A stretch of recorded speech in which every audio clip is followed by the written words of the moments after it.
बहुत समय पहले की बात है। महात्मा बुद्ध अपने शिष्यों के साथ घूमते हुए वैशाली नगर पहुँचे। वैशाली को उस समय 16 महाजनपदों में एक महत्वपूर्ण जनपद माना जाता था, जिसकी ख्याति दूर दूर तक फैली हुई थी। यह नगरी परम वैभवशाली और हर तरफ से संपन्न थी।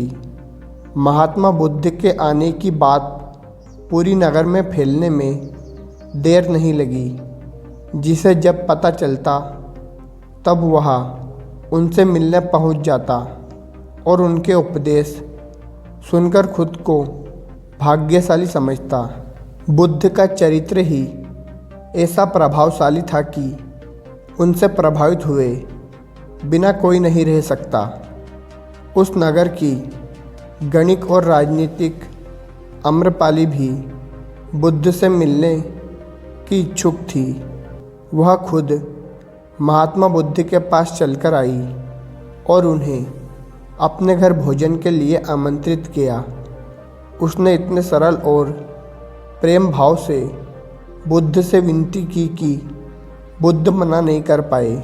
जब यह बात उनके शिष्यों को पता चली कि महात्मा बुद्ध ने एक गणिक का आमंत्रण स्वीकार किया है, तो सबने इसका विरोध किया।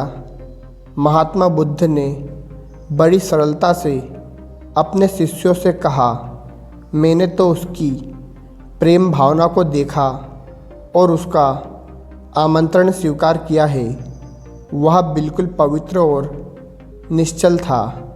वह आज मुझसे मिलने एक गणित बनकर नहीं, बल्कि एक भक्त बनकर आई थी, भाव से आई थी। फिर भला मैं कैसे उसका आमंत्रण अस्वीकार कर सकता हूँ? वह चाहे एक वेश्या हो या फिर कोई सन्यासी। यथा समय बुद्ध आम्रपाली के घर भोजन के लिए निकल गए। वह पहले से ही भोजन की सारी व्यवस्था करके भगवान बुद्ध के आने की राह देख रही थी।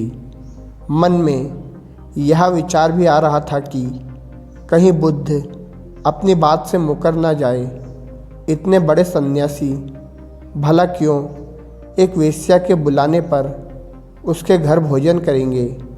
परंतु जैसे ही आम्रपाली ने बुद्ध को अपने घर आते देखा, उसकी प्रसन्नता का ठिकाना ना रहा।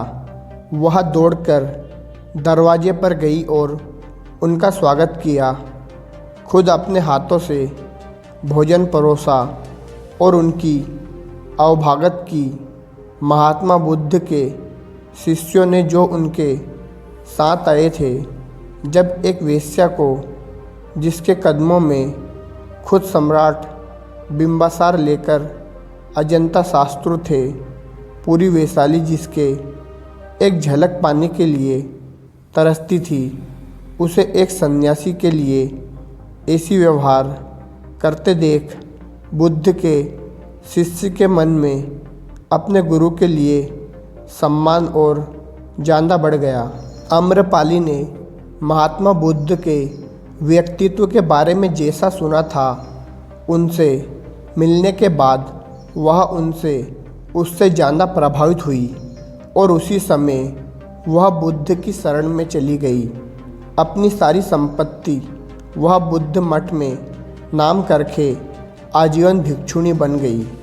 धन्यवाद दोस्तों।